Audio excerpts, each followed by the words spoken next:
4:40 p.m. on Saturday, March 25, 1911. A single spark catches in a bin of cloth cuttings, right beneath a sewing table on the 8th floor of the Asch Building in Greenwich Village.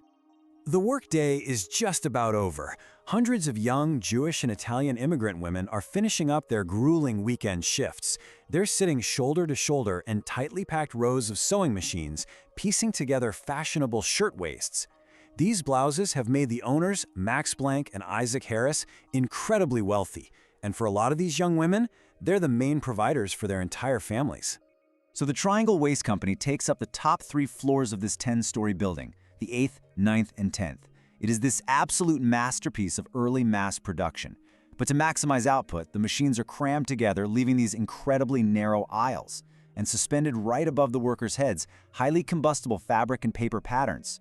The whole place is literally built for one thing: speed. But when that spark catches, that exact speed of production turns completely against them. Workers on the 8th floor yell out the alarm. A quick-thinking bookkeeper manages to call up to the 10th floor, which actually allows a lot of the people up there to scramble to the roof and cross over to a neighboring building. But right below them on the 9th floor, nothing. A fatal communication failure. They receive absolutely zero warning. They have no clue what's happening until the smoke and the blistering heat are already inside the room. In seconds, this factory floor turns into a lethal maze. The Greene Street stairway, completely blocked by smoke and flames. The Washington Place stairway door, it's locked tight. There are no automatic sprinklers. And when desperate workers crowd onto the narrow exterior fire escape, it just can't take the sudden weight. It twists, tears completely away from the building, and collapses.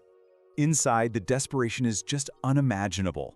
Down below, 2 elevator operators, Joseph Zito and Gaspar Mortellaro, make these heroic, repeated trips upward. They plunge their cars right into the smoke, loading trapped workers and carrying them down to the lobby. They do this over and over until the heat gets so extreme and the shafts are so badly damaged that the cars literally grind to a halt. For the rescue is just impossible. Outside, the fire department finally arrives, but they're hit with an agonizing reality. The fdny ladders are fully extended, reaching up into the sky, but they top out at the 6th or 7th floor. The workers are trapped on the 8th, 9th, and 10th. The firefighters are forced to stand there, completely helpless to reach the windows where these young women are waiting. It takes the firefighters roughly half an hour to extinguish the main blaze. Just 30 minutes. It's an incredibly, almost unbelievably short window of time for such total devastation.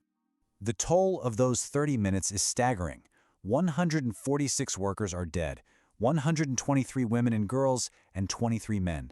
And because it was so common for multiple members of the same immigrant families to work in the same trade, this single half hour absolutely guts entire communities.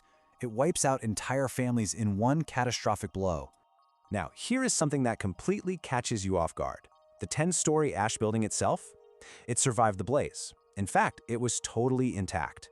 By the standards of 1911, its steel and masonry construction was considered perfectly 100% fireproof. It's a really tragic contrast, isn't it? The real danger was never that the building was going to burn to the ground.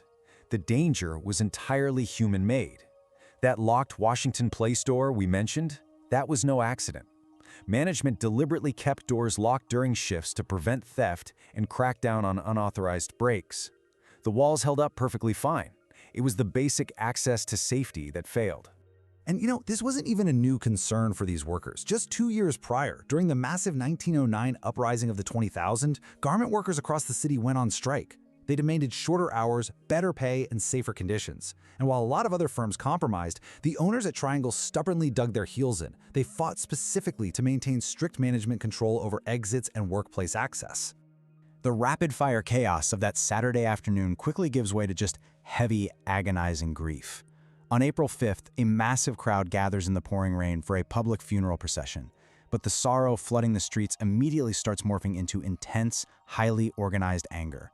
Labor organizers, reformers, they are absolutely demanding accountability.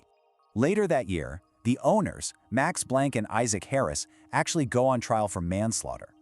The prosecutors focus entirely on that locked Washington Place door. But the defense pulls off a maneuver that hinges on a very specific legal burden of proof. They convince the jury that it hadn't been proven beyond a reasonable doubt that the owners knew the door was locked at the exact moment of the fire. So, both men are acquitted. The families do eventually get some really modest payouts through a civil settlement, but this glaring legal failure proves something truly terrifying to the public. The existing law could describe a disaster in perfect detail, sure, but it was completely powerless to prevent one or hold anyone accountable for it. That realization transforms this tragedy into a massive political project. It sparks the creation of the Factory Investigating Commission, led by lawmakers Robert F. Wagner and Alfred S. Smith. And this outrage, it basically builds a new world for labor in America.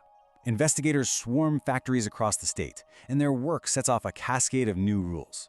We're talking strict requirements for unlocked outward opening exits, mandated fire drills, working alarms, automatic sprinklers, safer occupancy limits.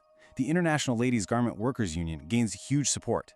Suddenly, the American workplace isn't just a private fiefdom controlled entirely by an owner. It becomes a legitimate subject of public regulation. Now here's another detail that really shifts how you look at this. Standing in the crowd on the street that Saturday, watching the blaze tear through the 8th floor, is a young social reformer named Frances Perkins. She goes on to work with that investigating commission, and then, in 1933, she is appointed by Franklin D. Roosevelt as Secretary of Labor, becoming the first woman ever to serve in a U.S. presidential cabinet. The ripple effect across history is just incredibly direct. Working from the ashes of the Asch Building in 1911, Perkins helped shape major elements of the 1933 American New Deal. Policies that we completely take for granted today, federal wage and hour protections, and even the foundational framework for Social Security, they can trace their roots straight back to this exact tragedy. In fact, Perkins herself would later say that the New Deal had begun on the day of the Triangle Fire. Witnessing this completely preventable industrial disaster basically forced government officials to entirely reconsider what they owed to people at work. It fundamentally changed the American social contract. Today, the Asch Building still stands. It's been renamed the Brown Building, and it's now part of the New York University campus, designated as a historic landmark. Over a century later, the steel and the masonry sit exactly where they were at 4:40 p.m. on that March afternoon. Which leaves us with the starkest irony of this entire story. The danger was never really whether the building would burn. The danger was whether a door would open.